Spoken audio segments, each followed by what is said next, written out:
Едва ступил на проезжую часть и в ту же секунду оказался под колесами машины. Предположительно, нетрезвого пешехода сбил сегодня утром водитель Volkswagen Polo под мостом на проспекте Ибрагимова. Пострадавшего мужчину с травмой головы госпитализировали с места происшествия врачи скорой помощи. Говоря о произошедшем, водитель сетовал не только на пешехода, но и на другие причины. Какие, расскажет Айрат Азипов. А какие травмы получил? Ссадина головы просто. По следам, оставленным на месте аварии, можно сделать вывод, что пешеход потерял немало крови. Приехавшие медики приняли решение о госпитализации пострадавшего. Водитель Volkswagen Polo объяснил, как и почему пешеход оказался на его пути. Я сюда на шиномонтаж хотел завернуть, а он стоял, потом раз стартанул. Просто именно эффект неожиданности, то, что он стоял, а потом пошел. Здесь поток шел машин, а он даже и не смотрел.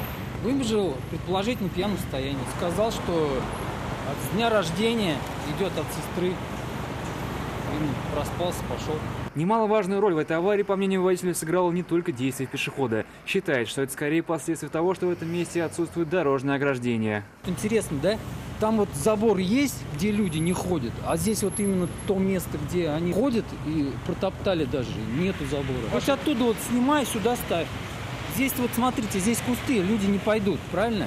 А здесь вот как бы действительно вдоль моста люди ходят, и забора нет, как назло. Степень вины всех участников аварии определится после постановки диагноза пострадавшему. Айрат Азипов, Константин Бушуев, вызов 112.